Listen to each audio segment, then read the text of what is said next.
Amigos, amigas, compañeros, compañeros, eu sou Fernando de la Quadra, doutor em Ciências Sociais, professor acadêmico de Sociologia da Universidade Católica do Maule, no Chile. Vou responder à pergunta do amigo Daniel, de Jornalistas Livres, a respeito do momento que está vivendo o Chile. A presença do Allende nessas manifestações tem sido muito marcante. Ontem me perguntavam o que passava com o Coringa, que apareceu a imagem do Coringa em duas pessoas que fizeram a fantasia do Coringa, né?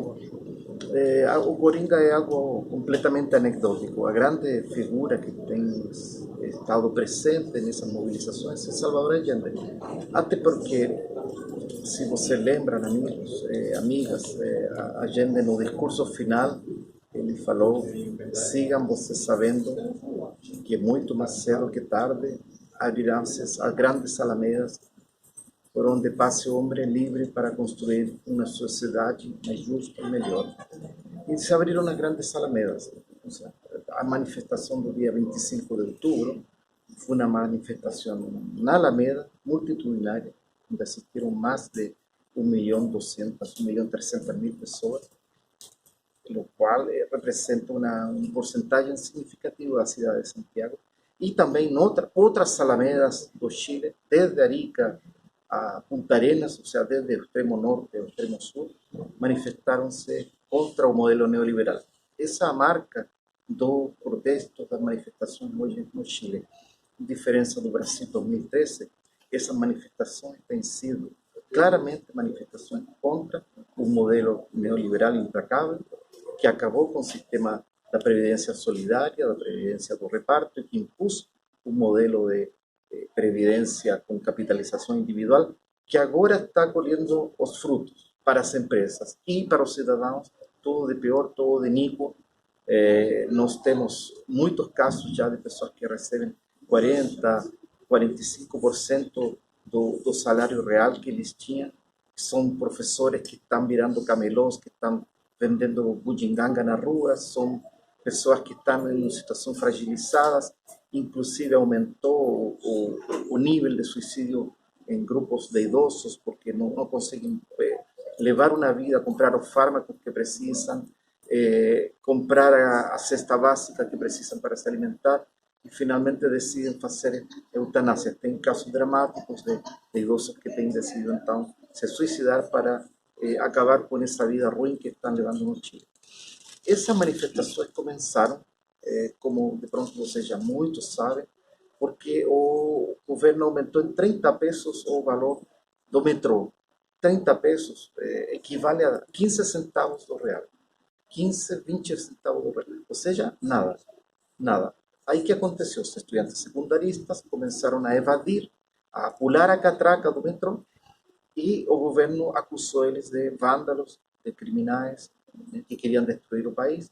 E o povo começou a ficar solidário, confraternizou, empatizou com esses estudantes secundaristas, e isso foi quinta-feira, há 2 semanas atrás.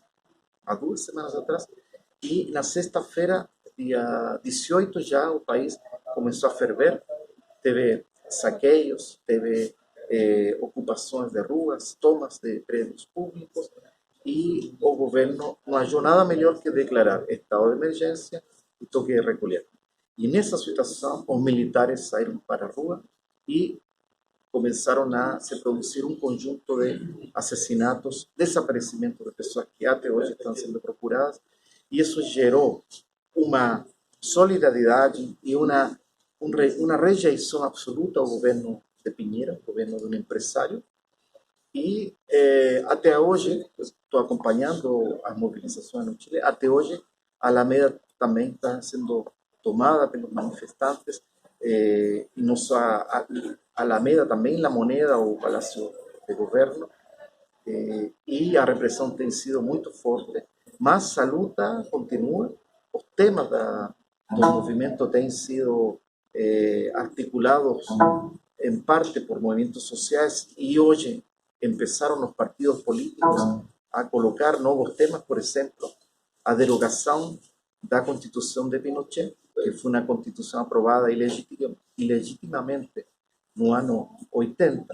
E hoje até a direita está discutindo a urgência de criar uma Assembleia Constituinte ou outro mecanismo para constituir e para construir e elaborar uma nova Constituição da República do Chile. Comportamento da mídia chilena aos acontecimentos. Sim, o comportamento da mídia no início foi criminalizar as ações dos estudantes, depois do povo. Inclusive, teve cenas nesse fim de semana em que a mídia tentou colocar sectores populares com sectores de classe média. Inclusive, estimulou muito essa ideia de que o Chile era um país de saqueios, um país de desordem, de caos total. Mas pouco a pouco a mídia foi compreendendo, e acho que aqui no Brasil aconteceu a mesma coisa, que esse movimento não era de criminosos nem de vândalos que queriam destruir o país, nem de esquerdistas. Inclusive, a mídia soltou a informação de que Nicolás Maduro estava atrás destes protestos. Ou seja, era uma tese completamente absurda, digamos, espúrias, que o povo não acreditou. E aí a mídia começou a mudar de posição, começou a ver que esta movilização não era de um grupo de encapuchados, como se chamava, não, de desalmados, de vândalos, mas que eram movilizações justas por justiça social. Eu diria que, nesse sentido, o eixo dos protestos tem sido o tema da equidade, da desigualdade e da justiça social. E aí a mídia compreendeu que essa era uma reivindicação legítima do povo chileno, que é majoritário. Ou seja, se você lê a mídia hoje em dia, a mídia reconhece que essas são reivindicações, demandas justas da grande maioria do povo chileno. Onde tu tem as garras norte-americanas nessa situação do Chile, de trazer miséria, neoliberalismo? Bom, lamentavelmente, depois que a gente privatizou, nacionalizou os recursos minerais no Chile, né, no ano 71, que nacionalizou o cobre, o lítio, o molibdeno, o alumínio, etc., mas fundamentalmente o cobre, que é o nosso grande salário, o salário de Chile. Depois, com a ditadura começou a privatizar as empresas que eram parte do Estado, né? E aí os capitais norte-americanos entraram com muita força. Outro eixo, digamos, da intervenção americana no Chile tem a ver com as Forças Armadas. Chile praticamente compra a maioria do armamento das Forças Armadas. Inclusive teve uma briga aí com o governo, inclusive democráticos, porque iam a comprar aviões da França, né? E os Mirage franceses, e Estados Unidos pressionou para que Chile comprasse o F-15, os caças americanos. Mas também nas relações internacionais, Estados Unidos sempre ha pressionado o governo chileno e o Estado chileno para que Chile se coloque perante as posições internacionais, por exemplo, a invasão do Iraque. Chile foi sumamente pressionado pelos Estados Unidos para apoiar a invasão do Iraque. Finalmente Chile acedeu, digamos, com uma posição neutra a não penalizar a invasão do Iraque pelas forças da OTAN, né? Então, sim, existe claramente uma presença. Walmart, por exemplo, outra grande empresa que existe no Chile e que tem sido muito atacada justamente pela população. A maioria dos supermercados que têm sido saqueados são da rede Walmart e não assim muitos supermercados mais pequenos que são de capitais chilenos. Então, existe uma clara rejeição das pessoas com relação aos interesses e os capitais americanos que estão presentes no Chile. E as esquerdas nesse momento? Olha, as esquerdas estão numa fase eu diria, de junção, de construir um bloco histórico por temas importantes. Eu diria, o primeiro tema, derogação da Constituição ilegítima de Pinochet, que até hoje não regula. Nisso tem um consenso muito forte de parte da esquerda. Outro tema que está se discutindo na esquerda é transformar este movimento, que é um movimento de rua, em um movimento de participação a nível de base, ou seja, construir cabildos territoriais, construir espaços territoriais, locais, vecinais, de debate para discutir qual é o Chile que nós queremos. Qual é o Chile? Vai ter força? Esse movimento vai ter força? Vai ter força, eu acredito que sim, porque de fato, se você acompanha hoje a política no Chile, já se estão fazendo muitas reuniões, debates por bairros, por espaços locais. De fato, nós mesmos na universidade já temos uma agenda. Eu vou voltar sábado ao Chile e já segunda-feira já tem uma agenda de reuniões de nós acadêmicos com dirigentes sindicais, vecinais, territoriais, juvenis, de mulheres, etc., ou seja, ecologistas, e na formulação de um novo projeto para Chile. Porque é muito importante, amigos, entender que o Chile de há 2 semanas atrás é completamente diferente do Chile de hoje. O Piñera, há 3 semanas atrás, disse que Chile era um oásis na América Latina, num continente convulsionado. Chile parecia, não é certo, o país que deu certo, o país que tem indicadores macroeconômicos bons. Chile cresceu, mas o povo não come macroeconomia. Você pode ter bons indicadores, inclusive Chile tem produto per capita, ou seja, uma renda per capita de 25, 26 mil dólares, mas obviamente que essa renda está sumamente mal distribuída, né? Sumamente mal distribuída. O 1% das famílias mais ricas do Chile detentam praticamente o 28, 29% da renda chilena. Isso fala muito claramente de como a distribuição da renda no Chile é das mais desiguais do mundo. Então, essa agenda que se está colocando agora é uma agenda não de normalizar o país como quer o governo diz, vamos normalizar o país. Não dá para normalizar o país nessas condições, temos que construir uma nova normalidade, um novo acordo social, e esse acordo social tem que passar pela soberania popular, tem que passar pelo debate das comunidades, insisto, dos espaços vecinais, territoriais, dos bairros, onde as pessoas discutam o país que querem. E acho que vai surgir, por exemplo, todo o modelo brasileiro dos orçamentos participativos. A esquerda tem que levantar o tema dos orçamentos participativos, que seja uma política concreta, que a gente defina qual é o orçamento, quais são as prioridades de cada município. O papel das mulheres? As mulheres, nesse processo de 30 anos, têm desempenhado um papel muito importante. De fato, a grande manifestação dos últimos anos foi o dia 8 de março, do Dia das Mulheres. As mulheres têm assumido um protagonismo importante, inclusive na rua, enfrentando a força repressiva, a polícia, até os militares. Eu diria que, e os jovens também, mulheres e jovens têm tido um papel fundamental nesses protestos. Eu quero salientar o papel dos jovens, porque no Chile se falava que os jovens estavam alienados, só preocupados de consumir, só preocupados de ter o último celular, o último jeans, o último tênis. Isso é falso, demonstrou ser falso. Os jovens não votaram, porque no Chile o voto é facultativo, é voluntário. Os jovens não votavam. Então a gente pensava que os jovens estavam em outra esfera, não estavam nem aí, como vocês falam muito bem aqui, não estavam nem aí. E resultou ser que os jovens, os secundaristas que começaram a mobilização, e hoje o movimento é dos jovens e das mulheres. Então, os jovens também têm desempenhado um papel fundamental nesse movimento, e quem está parado hoje em dia e quem está na rua são basicamente esses setores. O povo chileno chega aos ouvidos do povo lá no Chile sobre a armação contra o Lula, o maior presidente da história, e o movimento Lula Livre. Tem também em Santiago? Com certeza. Obviamente, na mídia de direita, que é o duopólio que nós temos de Mercúrio e La Tercera, que é um duopólio, isso não aparece muito, mas tem muitas informações que circulam nas redes sobre o fraude que foi o processo contra Lula, e tem uma reivindicação muito grande por Lula Livre. Inclusive, o ex-presidente socialdemócrata e até conservador na linha de Fernando Henrique Cardoso, que Ricardo Lagos, que foi até colega de Fernando Henrique Cardoso na CEPAL, o próprio Ricardo Lagos diz que a prisão de Lula é ilegítima, é ilegal, e que Lula tem que ser libertado, digamos, prontamente.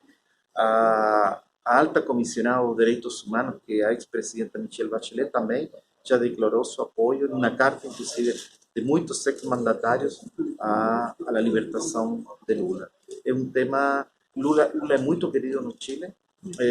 eu diria que tem dois presidentes no Chile que são muito queridos, que é Lula e Pepe Mujica. São dois baluartes da luta e da coerência na América Latina. A impressão do povo chileno para o psicopata presidente do Brasil, que está querendo dar um golpe com o AI-5, da mesma maneira que o Pinochet deu em 73, com a ajuda norte-americana. Como é que vocês, a impressão do povo chileno para esse neofascista Jair Bolsonaro? Foi muito difundido no Chile essa declaração de Bolsonaro, onde falou que o exército brasileiro estava preparado para qualquer tipo de manifestações no Brasil que fossem parecidas de Chile. E o povo chileno tem muito claro que isso não é a solução do problema, que essa é a solução fascista, que obviamente a solução dos problemas do Brasil passa pela igualdade, pela política social, não passa pela repressão. Então, a maioria do povo chileno que acompanha as notícias internacionais e a América Latina sabe que essa saída é uma saída completamente errônea, completamente falsa, digamos, espúria, que não tem nenhum futuro. Só aumentar o sofrimento do povo brasileiro, né? E nós temos muito claro que a saída do Piñera de declarar estado de emergência e toque de recolher com militares disparando contra o povo, essa foi a pior saída que ele pode ter. E de fato já derogou o estado de emergência, os militares voltaram para os quartéis e o povo sigue mobilizado. Suas considerações finais, Fernando? Olha, eu diria que estamos passando uma etapa muito difícil. Eu estou com sentimentos quase bipolares, por uma parte muito empolgado, muito excitado por esse momento do Chile, esse momento de crítica ferrenha, radical ao modelo neoliberal que já tem 30 anos, por um tipo de democracia protegida, uma democracia tutelada pelo poder militar e os poderes fácticos, econômicos, até da igreja, né? Que, a propósito, se tem pronunciado muito pouco a igreja chilena, porque está sendo muito questionada por casos de pedofilia e outros casos de corrupção. Mas então, o Chile se rebelou frente a esse estado de coisas e, como diz o slogan, Chile despertou, né? Chile despertou, as pessoas na rua cantam, Chile despertou. Então, por esse lado, eu estou muito empolgado do Chile que vier, mas por outro lado, muito preocupado pelas violações aos direitos humanos que têm acontecido, muitas mortes. Já as cifras de detidos são enormes, em torno de 3.000. Muitas pessoas têm perdido os olhos, tem casos comprovados de 150 pessoas que já perderam o olho, porque carabineiros, né, a polícia militar dispara balas de goma, de borracha, né? Mas as balas de borracha disparam para os olhos e as pessoas estão perdendo os olhos. Tem casos desaparecidos, tem casos de tortura e, de fato, o Instituto Nacional de Direitos Humanos já tem 8 processos por crimes comprovados do exército contra cidadãos chilenos indefesos. Tem 8 processos na justiça e isso acho que vai continuar. Então, é um momento de transição ou um momento de mudança no Chile. É um momento que dá muitas esperanças, mas, por outro lado, um momento também muito crítico, muito complexo com relação ao tema de direitos humanos. E só queria dizer que, nesse contexto, o Piñera decidiu não fazer a reunião da PEC, a reunião de países do Pacífico, e o grande encontro da Conferência das Partes, da Conferência Climática das Partes, que Brasil não fez e que Chile ia fazer. Então, o Piñera, que ia passar o grande mandatário, a grande figura da direita da América Latina, hoje em dia está pelo chão, né? Isso. Obrigado.